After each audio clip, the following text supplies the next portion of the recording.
Shalom, shalom. First and foremost, I want to give all praises, glory, and honor to Yahweh, Bahasham, Yahweh Shai, Bahasham, Ruach Kwadash. Double honors to the apostles and elders of Great Millstone.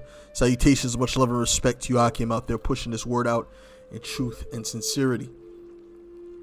Now I want to do a lesson on the atrocities of the northern kingdom, because the southern kingdom is not the only tribe that suffered by the hands of Esau, Edom. Okay? The northern kingdom suffered very much so. All right? We can't compare. We can't go tit for tat when it comes to oppression, because we've both been oppressed on a very high level, as the prophecies say. And I'm inspired to do this lesson based on the apostle Elder Ephraim lesson, which was a beautiful lesson. And I was getting mad listening to the lesson. You know, he was showing the atrocities of the indigenous peoples, right? And we know about this, right? The elders, the apostles, they've done many lessons on these things, but I don't think enough lessons are done on the atrocities of the northern kingdom. So I'm going to go ahead and do a lesson on it right now. And I'll put in the description box the lesson of the elder apostle Ephraim, Lord willing. I remember. If I don't, then brothers can just remind me on the comment board. Now, what you see here, this is a particular incident that happened. An incident that happened with some Gadites. Well, there was many incidents. It's just one that I'm going to read at this particular moment. And it says, there were also questions of complex legal jurisdiction between territorial law, federal law, and sovereign indigenous law, explained Pfeiffer, that could lead to legal delays which frustrated angry citizens. You see, because when it was time for Jake to be persecuted, they wanted the persecution to be without question. They wanted him to be lynched without going through trial, without any of that. They were guilty before getting a chance to be proven innocent. It was the same thing with Judah. And what would happen is they would get so impatient that they would go in there and they would go snatch up that dude. Even if he got let off and he was proven to be innocent, they would go up in there based upon their hate, and they would lynch that man. They would lynch him, burn him. All right, you're going to see this is what they did to these particular Gadites here. In November 1897, for example, masked men stormed a Williamsport, North Dakota jail, dragged 3 Native American prisoners from their cells, and hanged them from a nearby beef windlass, a device used to hoist cattle carcasses. Paul Holytrack, Alex Cadotte, and Phillip Island had been implicated in the murder of a white family. After Cadotte was granted a retrial, citizens worried all 3 would go free, and they always would just plant things on Jake. You know, if someone got murdered, the easiest thing for the killer to do or whatever was to just plant it on one of our people, because he knew that would incite anger, right? And this was a 19-year-old young man. You see that? And you can see the 3 of them here hung and lynched. So you devils have to pay for these atrocities, not just done to the southern kingdom, but look, done to the northern kingdom. These are all the children of Israel, man. All right? They did this to our brethren. It's the same like they're doing it to us, man. Okay? And it should be the same vice versa. And that's how the true unity, right, is gonna come through what? Through the elect. Because the elect have that true love for one another. The 2/3 of our people, they're through, okay? They don't have the same mindset we have. All right? So this is extreme wickedness, okay? Because they weren't proven to be guilty, which most likely they were innocent, because they always like to blame these different things on Jake, and they would just go and lynch them without a fair trial. All right, let's get Salakia. Let's get Jeremiah 50 and 33. It says, "Thus saith Yahweh of hosts, the children of Israel and the children of Judah were oppressed together, and all that took them captive held them fast, and they refused to let them go." In the time of Jeremiah, there's been a split, okay? And what happened was the northern kingdom went into a particular captivity before the southern kingdom, because the northern kingdom were being wicked, extremely wicked at that time. All right, so the Lord cast them off, but eventually he cast off Judah because Judah became even more wicked. The kingdom of Judah, meaning Judah, Benjamin, and Levi, became even more wicked. All right, so he cast them off to him. He said, "I'm gonna cast you off like your treacherous sister Israel." Okay, Israel referring to the northern kingdom. Okay, when you read the scriptures, when it speaks about Israel, sometimes it's only speaking about the northern kingdom. When it speaks about Jacob, sometimes it's only speaking about the southern kingdom. All right, but sometimes it's speaking about both. All right, or it might just say Judah for the southern kingdom. But you have to understand that we were oppressed together. Where were we oppressed together after that time? We were oppressed together in America, and not just America, but in the Americas, but mainly America, Babylon the Great. Why do I say mainly America? Because that's where all the tribes are gathered together in mass. You want to know where you can find all tribes at? You want to try to know where you can find so-called Mexicans, so-called Native Americans, so-called Seminole Indians, so-called Puerto Ricans, so-called Negroes, Caribbean, West Indians, Haitians. All these tribes, right? The Panamanians in abundance is in America. That's why America is known as a great melting pot. You see? So we were oppressed together. And that was only in this time, because after the fall of King Solomon's kingdom, what happened was there was a split. Okay, we were never in the same captivities together as a whole. The Redeemer is strong. Yahweh of hosts is his name. He shall thoroughly plead their cause, that he may give him, Salakia, rest to the land and disquiet the inhabitants of Babylon. Now, what I want to do is I want to look at this particular picture, this particular thing here. Well, this is a book. This is going back to the book.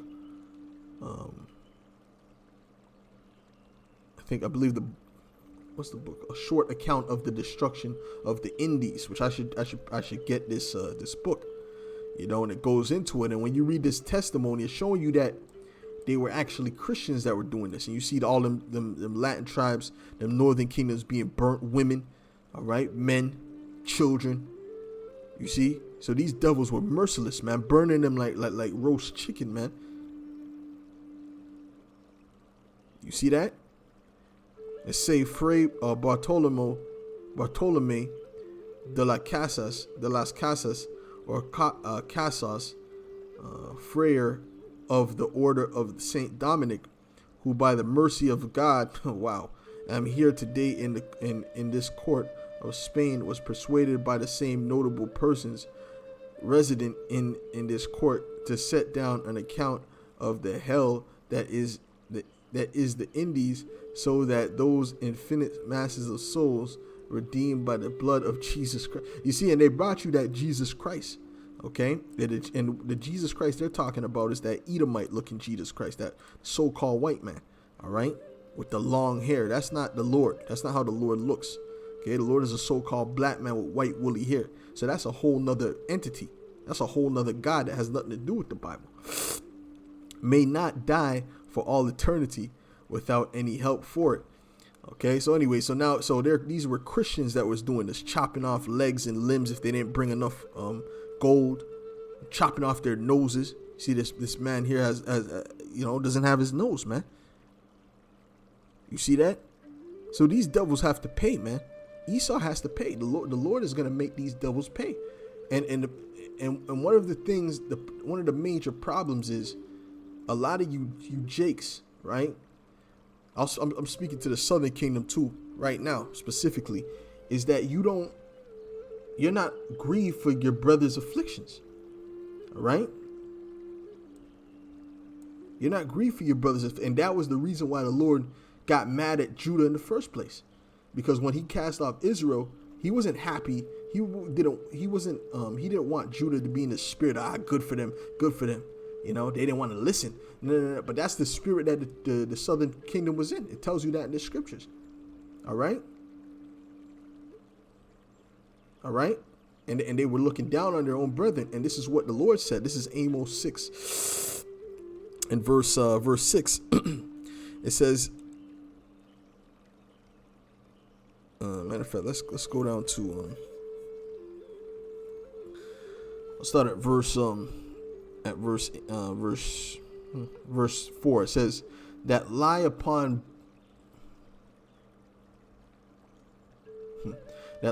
beds of ivory and stretch themselves upon their couches and eat the lambs out of the flock and the calves out of the midst of the stall, that chant to the sound of the vow and invent to themselves instruments of music like David. Right, so showing you David actually invented instruments of music. He actually created the things with his own hands. But the thing is this, they were living it up. That's what he was saying. They were living it up, lying on their beds of ivory, picking out the choice lamb out of the flock to eat. They were living good, in other words. That drink wine in bowls and anoint themselves with the chief ointments. But they are not grieved for the affliction of Joseph. Joseph is another way of saying the southern kingdom. Really, it's another way of saying Ephraim, but that would represent the northern kingdom in general, because Ephraim is the head tribe of the northern kingdom, just like Judah is the head tribe of the southern kingdom, but the head tribe of the nation of Israel as a whole as well. Okay, so Joseph. Right, Joseph is representative of Ephraim in the northern kingdom. So guess what? The southern kingdom wasn't grieved for that, and that displeased the Lord. All right, because that's a lack of integrity. You're supposed to love your brother, man. Okay, even if he's going off. I'm speaking about dealing with the tribes. All right. Therefore, now shall they go captive with the first that go captive, and the banquet of them that stretch themselves shall be removed. So he said, listen, I'm going to put you in captivity. You weren't grieved for your brethren, the northern kingdom, so I'm going to put your ass in captivity. All right? That's what the Lord said to the southern kingdom, man. All right? This should get you mad. You shouldn't say, this should get you pissed off, man. All right? These type of things get my blood boiling. These type of things should get your blood boiling, man, because it's the same. To me, when I look at this, it's the same I'm looking like if I'm looking at it happening to Judah, man. I mean, the apostle showed one image where it showed the children, man. These damn devils, man. And showing you these devils are a bunch of savages, man. Hold on, let me show you something, man. There was one where it showed the children, man. The children, they were feeding them to the dogs, because that's what they do. That's what they used to do. They used to feed them to dogs. Look at this one. Look at this. Look at this one. It looks like a woman. It looks like a woman. Yeah, it's a woman chopping off the woman's hand. Or see, you see the nose is missing. You see this devil. You see a bunch of, and they were doing this. When you read Christopher Columbus' biography, they were doing these things for fun. They were seeing who can chop up a pregnant woman with one swipe and all these different things. They were doing that for fun. Oh, sometimes they were seeing if they could chop children. If children didn't bring enough, they would chop off their hands the same exact way. See all these hands on the floor? So this is a merciless, wicked, evil peoples, man. And let's not get into the cannibalism, because they were doing that too. Man. You see, look, see, they have the dogs eating them, ripping their face off, because they used to feed them to the dogs. So to the point where the dogs had a taste for basically the indigenous people. You see that? Look at these images, man. Oh, this is the one I was talking about. Look at this. Look at this shit. Okay, this is a Indian, a Latin tribe woman. Okay, which really, if the image was accurate, she would be dark. They would be darker. Okay, right? But look, she hanged a woman, and look, the baby's hanged right next to them. And then they're feeding this baby to the dog. You see that? You see these devils? And then they want us to forget that. I just forget about it. No, the Lord is going to make you pay for that, man. You're going to pay for that. Okay? You're going to pay for that, man. And we're not going to be nice to them either, man. Man, scriptures speak about meditating terror. This is Obadiah 1:10. It says, for thy violence against thy brother Jacob, shame shall cover thee, and thou shalt be cut off forever. You hear that? Because Esau, his violence against his brother Jacob, which is us, all 12 tribes, all right? He's going to be cut off forever. What does that mean, to be cut off forever? Well, let's get Obadiah 1:18. Let's jump down to the 18th verse. It says, matter of fact, I'll start at 17. But upon Mount Zion shall be deliverance, and there shall be holiness, and the house of Jacob shall possess their possessions. Right? And the part of our possessions is the heathen, okay, including you Edomites. And the house of Jacob shall be a fire, and the house of Joseph a flame. So the house of Jacob representing the southern kingdom, and the house of Joseph representing the northern kingdom. We're going to be united. And the house of Esau for stubble. So we're going to burn up these Edomites, and they shall kindle in them and devour them. And there shall not be any remaining, Salakia. And there shall not be any remaining of the house of Esau, for Yahweh hath spoken it. There's not going to be any remaining of the house of Esau, man. That's going to be the end of those Edomites after they serve their slavery, after they serve their punishment. Then there's going to be an end of you, okay? We're going to chase you out of the earth, as the scriptures say.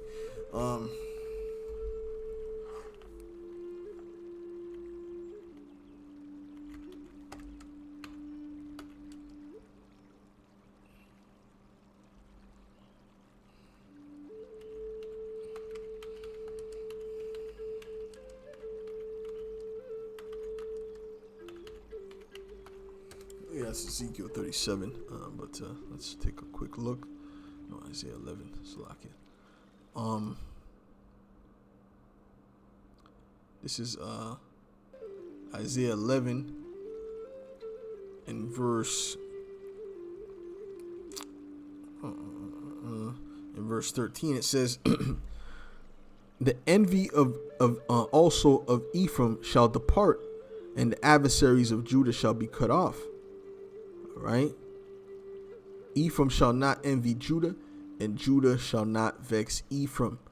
You understand? So there's gonna be unity again. All right. One of the main reasons a lot of times that Ephraim envy Judah is because, you know, a lot of times too is because Judah's afflictions is always spoken about. Judah's always, you know, in the forefront. But then it's like the Latin tribes and the Gadites, their affliction is like put to the side, man.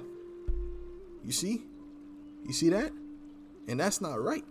All right. But that's how Esau, you see, that goes back to Esau too, because what Esau does, he likes to deal with divide and conquer. So he'll push up one other than the other. So he'll tell the Latin tribes, yeah, you're better than those Negroes. Or tell the, you know what I'm saying? Or tell, you know what I'm saying? Tell the Gadites, yeah, you're better than those niggas. And then they'll, you know, then you'll go to a Gadite reserve. And I know, because I reserve out here, and they'll be more racist to you than these Edomites, because that's part of Esau's psychological warfare. Okay, it's part of divide and conquer, man. Right? And you got to understand that there's coons amongst all the tribes, man. There's a bunch of coons amongst all the tribes, a bunch of sambos and sellouts amongst all the tribes. Okay? And this Gadite brother asked me a question. He said, yo, what about, you know, Judah selling or the Buffalo Soldiers in Judah or something like that, taking out Gad? I said, yeah, those are sambos, and they're going to be destroyed. All the sambos of our nation are going to be taken out. And guess what? You had Gadites, right, who the Edomites would come to them and say, listen, we want you to put these Negroes in slavery. And they had certain Gadites that was putting Jakes in slavery. Okay, their own brethren. But then there were some Gadites who said, no, I ain't doing that. And then we intermingle, because at the end of the day, there's a brotherly bond. All right. And that's why the Buffalo Soldiers weren't cruel the way that the Edomites were. They took them and they said, okay, I got you. Then they sat down around the fire, whatever, and, and took them where they had to go. They weren't killing them and chopping them up and feeding them. They weren't doing all that, man. You see what I'm saying to you? But nonetheless, those were sellouts, okay? And like I said, there's sellouts amongst all our nation. And they're all going to be purged out, man, in the judgments to come.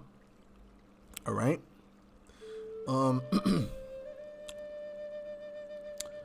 Okay, it said, right? It said, Judah shall not vex Ephraim, right?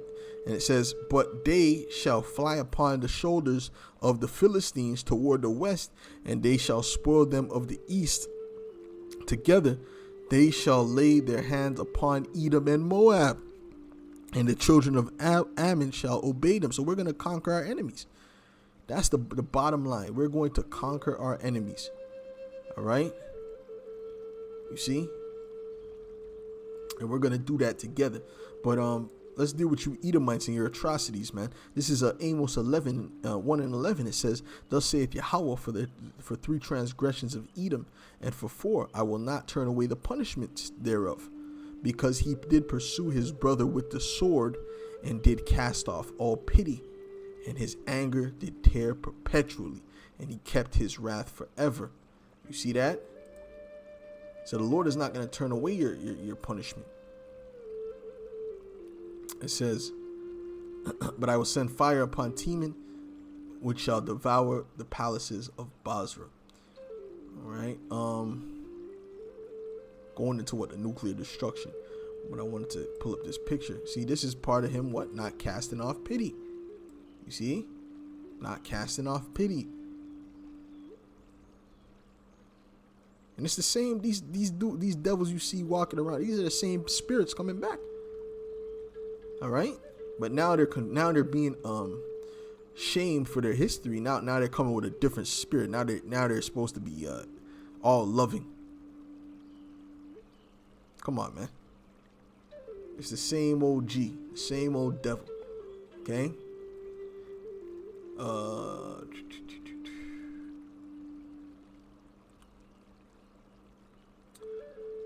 Yeah, I want to get Genesis, the 49th chapter. This is a prophecy dealing with Gad specifically. Excuse me. Salakia. Or even Judah. Let's start with the prophecy of Judah, and we're going to start with the prophecy of Gad, and then we're going to jump to the prophecy of Gad. This is Genesis 49 and 8. It says, Judah, thou art he whom thy brethren shall praise. Right? Why? Because Judah is the head tribe. Thy hand shall be at the neck of thine enemies. Thy father's children shall bow down before thee. And you know who gets the most hate amongst all the tribe? The tribe of Judah. All the tribes got a problem with the tribe of Judah. All right? And with the southern kingdom in general. It's about that Judite look is demonized in this earth. That dark skin, the woolly hair, that's demonized in the planet Earth, because we have the man of sin in rulership. Okay? Judah is a lion's whelp. From the prey, my son, thou art gone up. Who's the prey? That are our enemies, right? These other nations. He stooped down, he couched as a lion, and as an old lion, who shall rouse him up? Because when you look at Judah back in the 60s and the 50s, they had a mentality behind them. You had kids, man, F these Edom. We should build a wall around these Edomites, and calling them they call them so-called white people, right? But we should build a wall around them and keep them out because they do nothing but bother us and this and that. So they had more of a spirit on. They had more of that rowdy lion-like spirit. That's why Esau had to tame that spirit. All right, because they were saying, these jakes is getting, the Black Panthers and these different things, they were getting rowdy. You see? Because Judah, when they do something, the rest of the tribes follow. Okay? That's why when they all go back, all these different movements, most of them are following the Southern Kingdom's lead. You see that? When you go, you got this BLM thing, right? Black Lives Matter. Then you got all these different type of lives. Brown lives matter. This life matters. Because they're following after Judah. Even Gad, they have their things here. It's called All Children Matter, but then it has the Native American leaves on it, which is really representing the Native Americans. They could have changed that for All Native Lives Matter, whatever. You see, but they're just following after who? After Judah. It starts with the head tribe, which is Judah. Okay? The scepter shall not depart from Judah, nor a lawgiver from between his feet, until Shiloh come, which is Yahweh Shai. And unto him shall the gathering of the people be.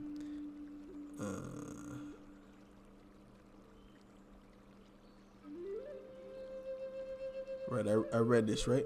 Did I read this part? Let me read this again. Judah, thou art he whom thy brethren shall praise. Thy hand shall be in the neck of thine enemies. So in other words, Judah is going to take down, is going to have the upper hand over his enemies in the latter days. Thy father's children shall bow down to thee. Okay, let's get Gad, all right? It says this is Gad. Gad, a troop shall overcome him. What troop?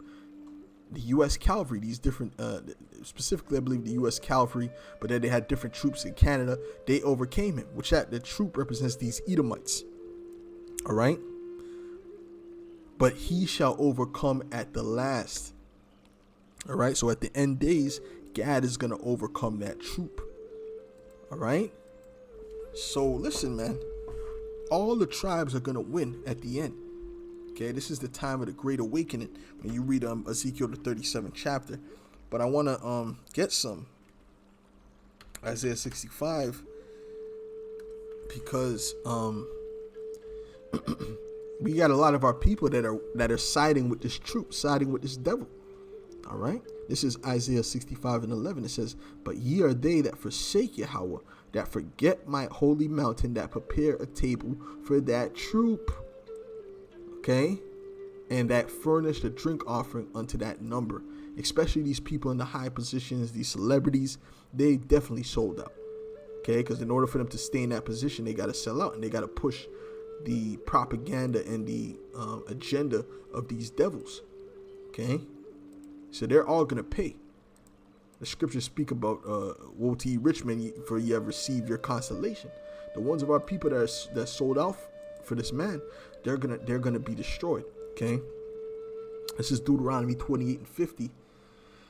It says, I'll start at 49. It says, "The Lord shall bring a nation against thee from far, from the end of the earth, as swift as the eagle flieth, a nation whose tongue thou shalt not understand, a nation of fierce countenance, which shall not regard the persons of the old, nor show favor to the young." All right, let's take a look at these pictures again. These are young. These are children that they're feeding to dogs, man. You know, they're happy to do it. They're not, oh my God, I feel bad, so bad about what I did. No, they're happy to do it. And guess what? These people are back here today because the scriptures deals with reincarnation. They're back here today. You know, you might have walked past them in the street. It might have been this devil right here. How you doing? You know, but in his mind, he has hatred for you. The scriptures speak about they curse inwardly. Yo, you Jakes better wake up, man. You better wake the hell up, man, and understand that you have enemies. But in these latter days, the Lord has woken up the elect, because it's all about the elect. It's not about these 2/3 amongst our people. It's all about the elect. All right, the elect is the ones that the Lord has woken up. All right, this is Psalm 73 and verse 1. It says, "Truly the Most High is good to Israel, even to such as are of a clean heart. But as for me, my feet were almost gone, my steps had well nigh slipped. For I was envious at the foolish when I saw the prosperity of the wicked. For there are no bands in their death, but their strength is firm. They are not in trouble as other men, neither are they plagued like other men." These Edomites are living good, okay, compared to Jake, and that's why Jake envies Esau, what Esau has. They don't want to transform into Edomites necessarily, but they envy what Esau has. Okay, therefore pride compasseth them about as a chain, violence covered them as a garment, because they're not in trouble, right? Their eyes stand out with fatness. They have more than heart could wish. That's why they were doing all the things you've seen in the pictures. Because what? Because they were not being punished. So the pride compassed them about as a chain, and violence covered them as a garment. But guess what? That punishment is on its way, and it's going to be a deadly blow.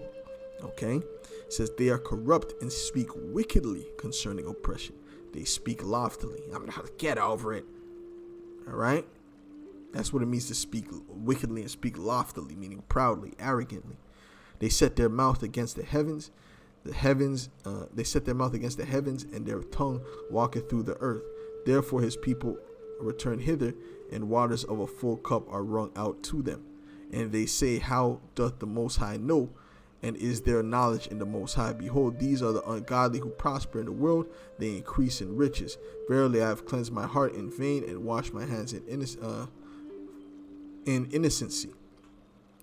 For all the day long have I been plagued and chastened every morning. If I say I will speak thus, behold, I should offend against the generation of thy children. When I thought to know this, it was too painful for me. Until I went into the sanctuary of the Most High, until he understood the truth, till the Lord washed his mind and he got the understanding, like how we got the understanding through the spirit and power of Yahweh Bahasham, Yahweh Shai. Then understood I their end. Then he understood, okay, they have a judgment coming. Surely thou didst set them in slippery places. Thou castest them down into destruction. You see what I'm saying? How are they brought to desolation as in a moment they are utterly consumed with terrors? You see, so the Lord is going to take these devils completely out, man. All right? He's going to take these devils completely out. As a dream when one awaketh, so, O Lord, when thou awakest, thou shalt despise their image. Whew.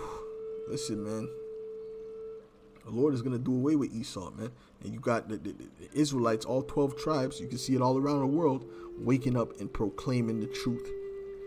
This is Wisdom of Solomon 5:1. Then shall the righteous man stand in great boldness before such as have afflicted him and made no account of his labors. When they see it, they shall be troubled with terrible fear and shall be amazed at the strangeness of his salvation, so far beyond all that they looked for. You see that? We're standing up in boldness before the face of our enemy. When we go out there and we preach, we're preaching boldly. You can't be don't be preaching all timid. Yo, speak like you believe what you're talking about, man. Speak like you believe what you're saying. You speak later that how is that going to affect anyone? Paul, they spoke about Paul. They said his body was contemptible or whatever. Now he was weak and frail, but this, the power of his words were powerful. Roughly paraphrasing, man. Okay, and they repenting and groaning for anguish of spirit shall say within themselves, this was he whom we had sometimes in derision and a proverb of reproach. What's an example of a proverb of reproach? A nigger, a spick. Hopefully they don't flag me for that. A savage. You know what I'm saying? Those things, man. These are the proverbs of reproach, a beaner or whatever the case is, a wetback. Those are all proverbs of reproach that are said to our people, man. You see? But guess what? Those people are going to be ashamed because they're going to realize that we are the sons of the living power. All right? So with that, I want to give all praises, glory, and honor to Yahweh Bahasham, Yahweh Shai Bahasham, Rachakwadash. Hopefully that was edifying through the spirit. I hope I did this lesson justice. There's more to go into. I got to do other lessons on these things because there's a lot of information. With that, Lord's willing, you were edified. Shalom.